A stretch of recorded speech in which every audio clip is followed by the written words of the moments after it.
సింహం మరియు ఎలుక కథ. అనగనగా ఒకప్పుడు చాలా అందమైన పచ్చని అడవి ఉండేది. ఆ అడవిలో ఎత్తైన చెట్లు, రంగురంగుల పూలు, చిలిపి కుందేళ్లు, జింకలు, పక్షులు ఆనందంగా జీవించేవి. ఆ అడవికి ఒక శక్తివంతమైన రాజు ఉండేవాడు. అతడే సింహరాజు. అతడు అడవిలో నడుస్తుంటే అన్ని జంతువులు గౌరవంగా దారి ఇచ్చేవి. ఒకరోజు మధ్యాహ్నం ఎండ ఎక్కువగా ఉంది. సింహరాజు ఒక పెద్ద చెట్టు నీడలో పడుకుని విశ్రాంతి తీసుకోవాలని అనుకున్నాడు. అదే సమయంలో ఒక చిన్న ఎలుక అక్కడికి వచ్చింది. ఆ ఎలుక చాలా చిలిపి. అది పూల మధ్య పరుగులు తీస్తూ ఆడుకుంటోంది. ఆడుకుంటూ నిద్రపోతున్న సింహరాజు దగ్గరకు చేరుకుంది.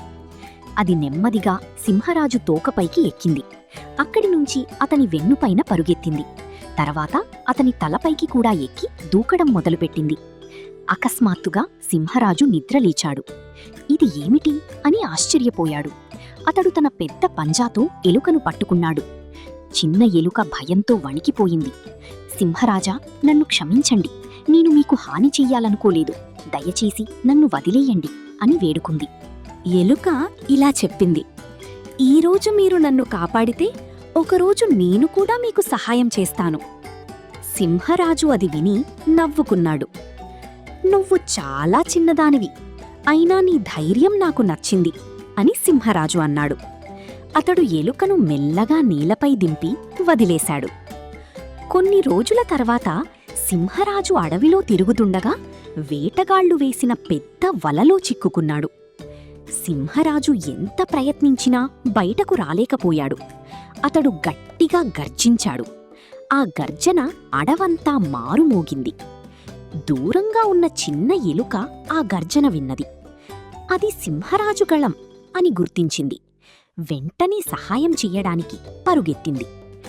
ఎలుక సింహరాజును చూసి బాధపడింది. వెంటనే తన పదునైన చిన్న పళ్లతో వలతాళ్లను కొరకడం ప్రారంభించింది. కొద్దిసేపటికి ఒక తాడు తెగింది. మరొక తాడు తెగింది. చివరకు మొత్తం వల చిట్లిపోయింది. సింహరాజు స్వేచ్ఛ పొందాడు. సింహరాజు ఆనందంగా ఎలుకను చూసి, చిన్నవారిని ఎప్పుడూ తక్కువగా అంచనా వెయ్యకూడదని నువ్వు నాకు నేర్పావు అన్నాడు. ఎలుక చిరునవ్వు నవ్వింది. ఆ రోజునుంచి ఇద్దరూ మంచి స్నేహితులయ్యారు. నీతి: ఎంత చిన్న ఆరైనా సహాయం చెయ్యగలరు. దయచేసిన వారికి ఎప్పుడూ ఒకప్పుడు మంచి ఫలితం తప్పకుండా లభిస్తుంది.